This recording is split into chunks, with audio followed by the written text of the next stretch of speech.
Ads లేకుండా latest episode చూడండి. కావాలి అనంటే సుమన బిడ్డని కన్నాక తన జాతకం ఎలా ఉందో ఈ శంఖం ద్వారా చూసి చెప్తాం. అందుకేనా పెద్దమాత మెళ్ళో వేసుకొచ్చింది. టింగు టింగు అని ఇలా గంట కొడితే చాలా ఫన్నీగా ఉంటుంది. నీకు నవ్వులాటగా ఉందంటే అలాంటివి ముట్టుకోవద్దు. వై? శవం మీదున్న శంఖమే అది. నాకు అర్థమైంది. అత్తయ్య మా ఆయన శవం మీద వేసిన చిల్లర్నైనా ఏరుకొచ్చే రకం అన్నమాట. చిచ్చే, పళ్ళు రాలగొడతాను అలా మాట్లాడావంటే. అలాంటివి మెళ్ళో వేసుకోవడం ఎందుకని అలా అన్నారు. అవునా? సరే, తీసేస్తాను.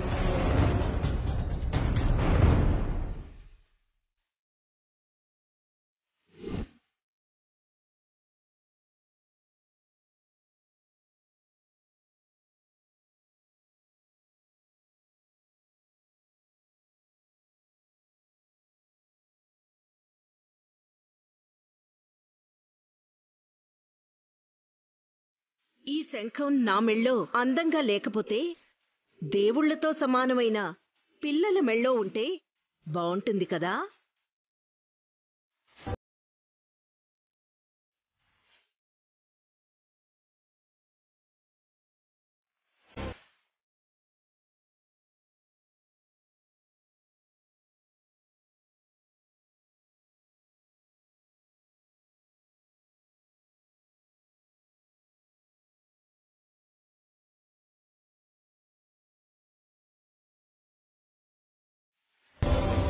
ఏం చేస్తున్నారు అత్తయ్య? పాప మెళ్ళో శంఖం ఎందుకు వేశారు? ముద్దుగా ఉంది కదా, దిష్టి తగలకూడదని. ఇందాకే దురంధరత్తయ్య అంది శవం మీదున్న శంఖాన్ని ఎందుకు మెళ్ళో వేసుకుంటారు అని.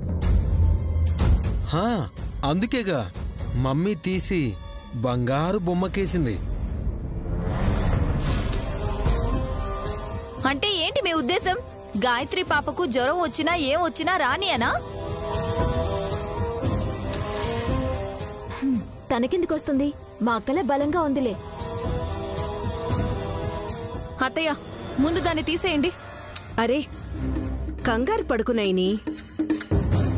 రేపు జ్వరం వస్తుందా, ఎల్లుండి వాంతులవుతాయా, అవతలెల్లుండి ఆరోగ్యం పాడవుతుందా లేదా అన్నీ మనం తెలుసుకోవచ్చు.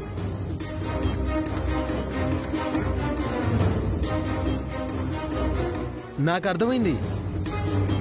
శంఖం గాయత్రి చేతిలో పెట్టి జాతకం చూస్తే తెలిసిపోతుందనే కదా. అవును. నన్ను పెంచిన అమ్మ గాయత్రి గురించి ఏ విషయాలు చెప్పకూడదు.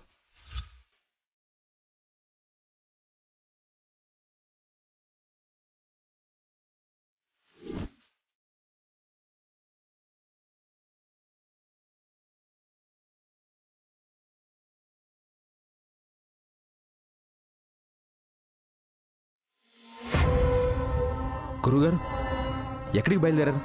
నేను దిగుబెడతాను, రండి. మీ ఇంటికి పైనవైన విశాల, త్వరగా చేరుకోవాలి. ఏమైంది స్వామి, ఎందుకు కంగారుగా ఉన్నారు? తిలోత్తమ శంఖంతో మీ అమ్మ అరిచేతిని చూడబోతోంది. తను గాయత్రీదేవి అని తెలుసుకుంటే ప్రమాదం సంభవిస్తుంది. మై గాడ్, అలా జరగకూడదు. రండి స్వామి, వెళ్దాం, పదండి.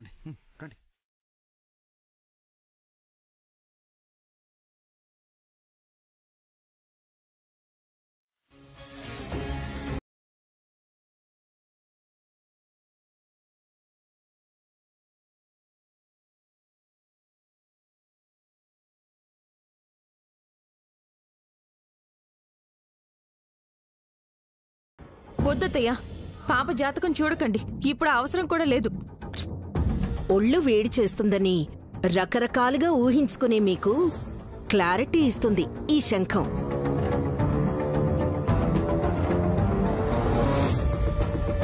అత్తయ్య, నా మాట వినండి.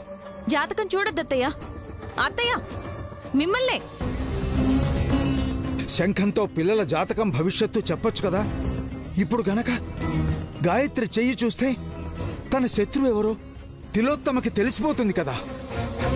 అవును స్వామి, కానీ పుట్టలో నుండి వెళ్ళిపోయిన నాగులమ్మ అంటే పెద్ద పుట్టమ్మ ఊరికే ఉండదు సామి, పగబడుతుంది. గా శంఖం కోసం దేవులాడుతుంది, దాన్ని ముట్టుకున్నోళ్ళని కాటేస్తుంది. అంటే తిలోత్తమమ్మను కాటేస్తుందా? పాము వచ్చినప్పుడు ఆ శంఖం ఎవరి చేతిలో ఉంటే వాళ్ళని కాటేస్తుంది సామి.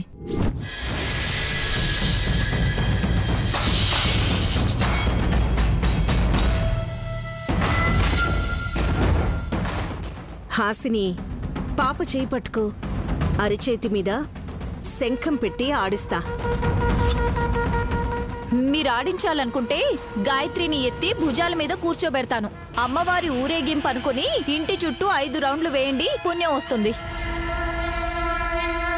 ఆయాసం వస్తుంది. పాప భీముడి అంశతో పుట్టినట్టుంది. ఎత్తుకుని మోస్తే మా మమ్మీ మెడ విరిగిపోతుంది. ఇప్పుడైనా ఆ మొండెం మీద తల ఉండి ఏం లాభం? హాసిని, నా మీద జోకులు తర్వాత వేయొచ్చు, ముందు పని కానివ్వండి. తీసుకో. వద్దత్తయ్య, పాప జాతకం చూడక్కర్లేదు. నా బిడ్డ భవిష్యత్తు ఎలా ఉండబోతోందో నాకు బాగా తెలుసు.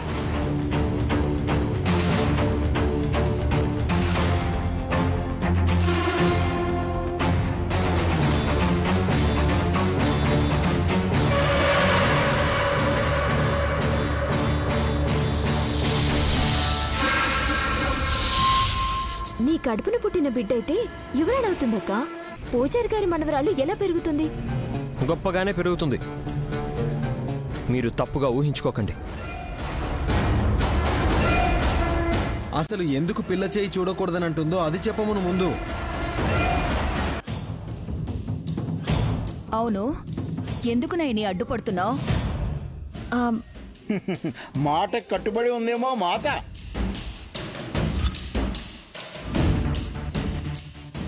ఎవరైనా వద్దన్నారా?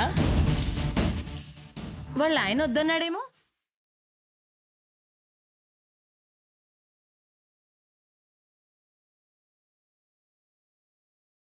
ఓహో, విశాల్ బాబు గారు ఇంట్లో లేరు కాబట్టి ఆయన పేరు చెప్పి మిమ్మల్ని అడ్డుకుంటుందత్తయ్య.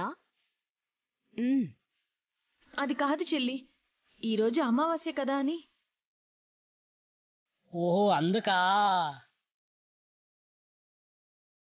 అమావాస్య రోజే అమ్మవారికి శక్తి ఎక్కువ ఉంటుందట. ఇప్పుడు జాతకం చూస్తే ఇంకా మంచిది. రాహుకాలంలో ఎవరైనా ఇలాంటి పనులు చేస్తారా?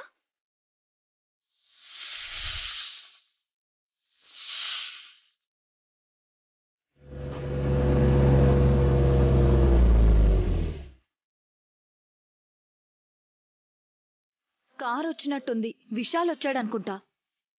వాడొస్తే ఏ పని చేయనివ్వడు. ఇంట్లోకొచ్చేలోపే పిల్ల జాతకం చూడాలి.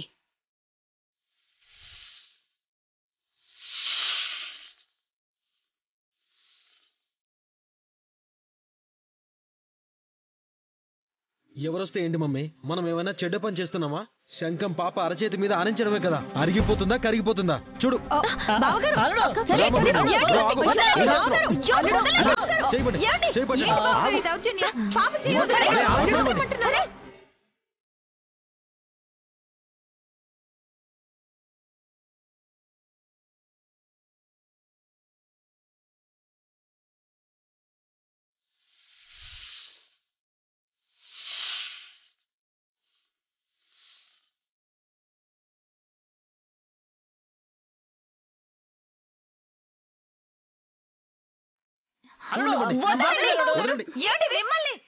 బావగారు ఏం చేస్తున్నారు? వదలండి, పాప చెయ్యి వదలండి.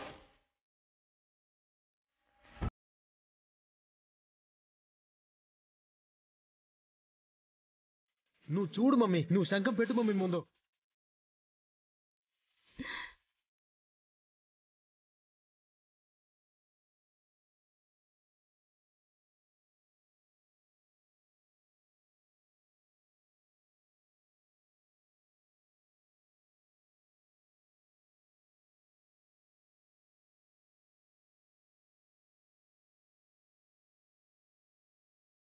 బావగారు, అత్తయ్య నేను చెప్పేది వినండి అత్తయ్య. మమ్మీ నువ్వు శంఖం పెట్టు.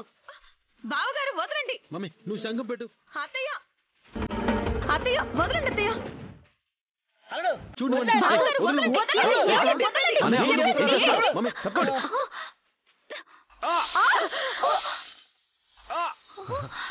విశాల్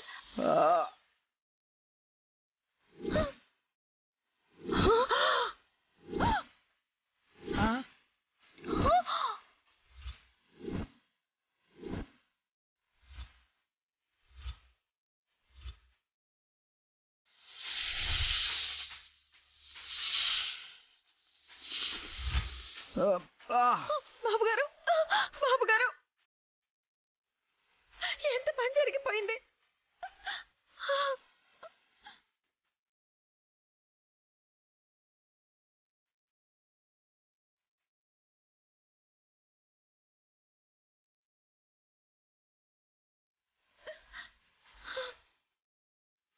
విష్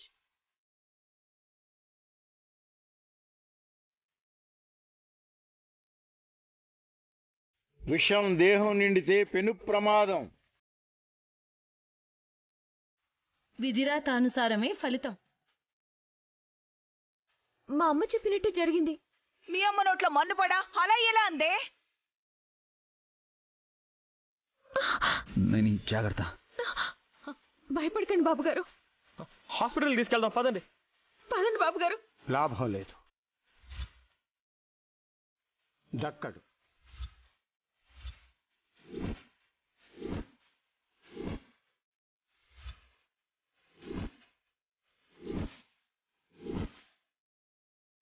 స్వామి, చేతి నుంచి విషం ఒళ్ళంతా పాకేలోగా కాపాడుకోవాలి. వైద్యుల వల్లైతే కాదు.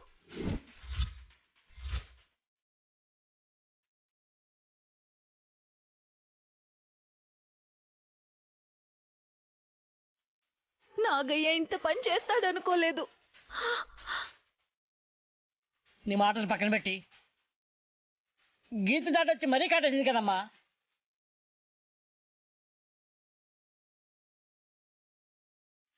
నైని ఎక్కడికి వెళ్తుంది?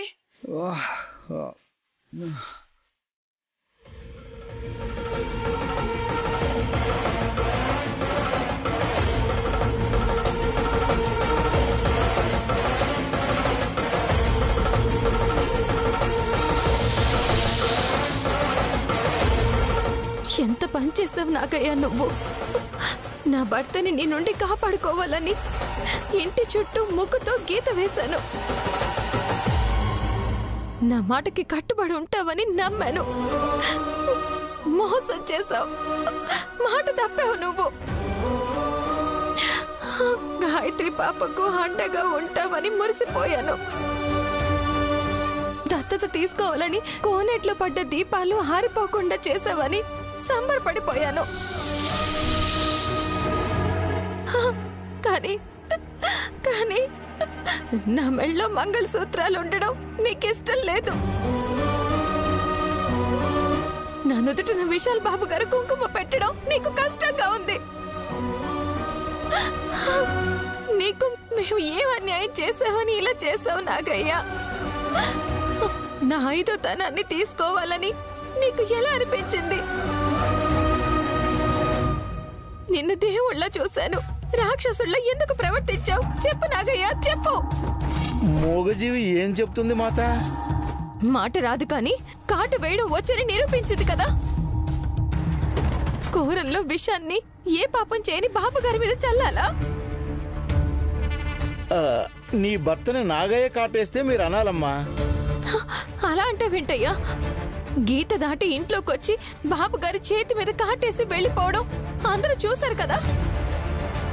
నాగయ్య మాట తప్పడమ్మా, గీత కూడా దాటడు. ఇదొక నాటకమా? ఏ పాపం ఎరుగును అన్నట్టు ఇప్పుడు గీత అవతలుంటే మెచ్చుకోవాలా? అవతల నా భర్త ప్రాణం విడిచే పరిస్థితుల్లో ఉన్నారు.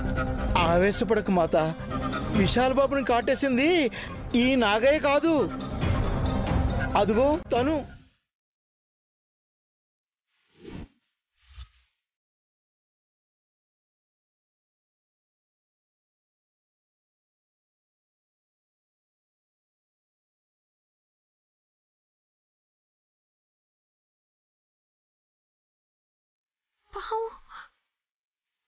ఇంకో పాము.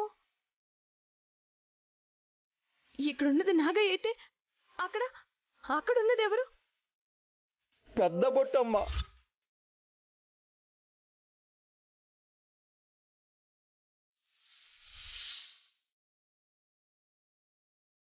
నాగయ్య, నువ్వే తప్పు చేయలేదని నైనీ మాతకు అర్థమైంది. నువ్వు వెళ్ళు.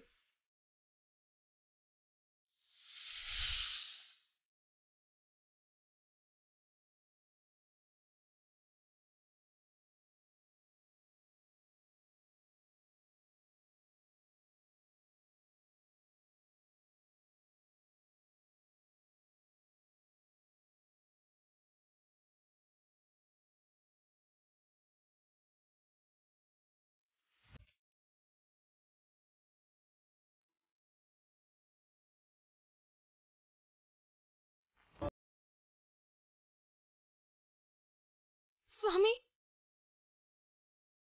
బాబుగారిని కాటేసింది నాగయ్య కాదు, పెద్ద బొట్టమ్మ.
ఇంకేం చేయగలను స్వామి? 24 గంటల్లోపు బాబుగారిని కాపాడుకోకపోతే ప్రాణం దక్కదని మీరే అన్నారు. క్షణ క్షణం నరకం అనుభవిస్తున్న నేను ఆయన్ని ఇంకెలా రక్షించుకోగలను?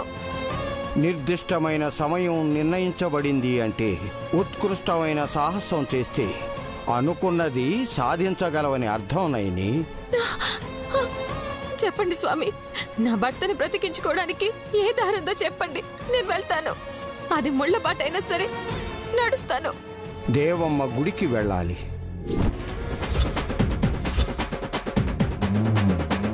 నియమ నిబంధనల అనుసారం నువ్వు దీక్ష చేసి నీ నెత్తుటిని ఆ తల్లి పాదాలను తాకిస్తే తప్ప నీ భర్త బతకడు. చేస్తాను, వెంటనే ఆ పని చేస్తాను. ఇప్పుడే వెళ్తాను స్వామి. ఒక్క నిమిషం నైని.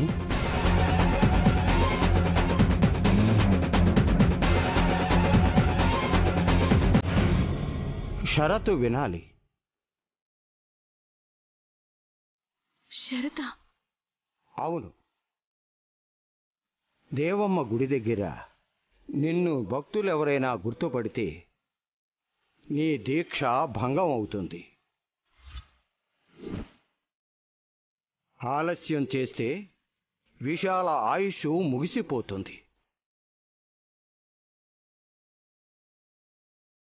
తనను తీసుకువెళ్ళి బతికించుకుంటావో, యమపాశమే వచ్చి తీసుకెళ్లేలా చేసుకుంటావో నీ పట్టుదల మీద ఆధారపడి ఉంటుంది.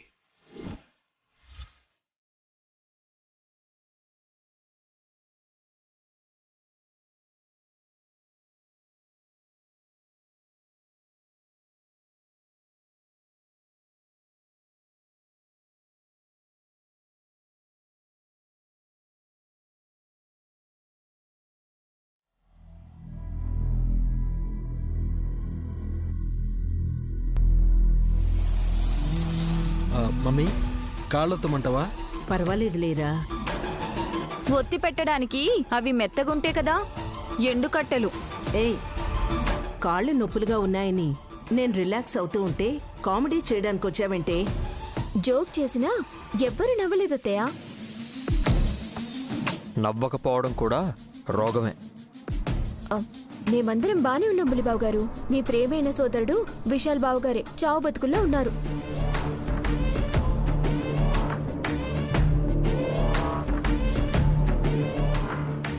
హాస్పిటల్కి తీసుకెళ్ళుంటే ఇంత కంగారు ఉండేది కాదు. అక్కడికి వెళ్తే ప్రయోజనం ఉండదని నయనమంటుంది. ఇంట్లోనే ఉంటే ప్రాణం పోతుందని మేమంటున్నాం. ఏమోలే, ఎవరి నమ్మకం వారిది పావనమూర్తి.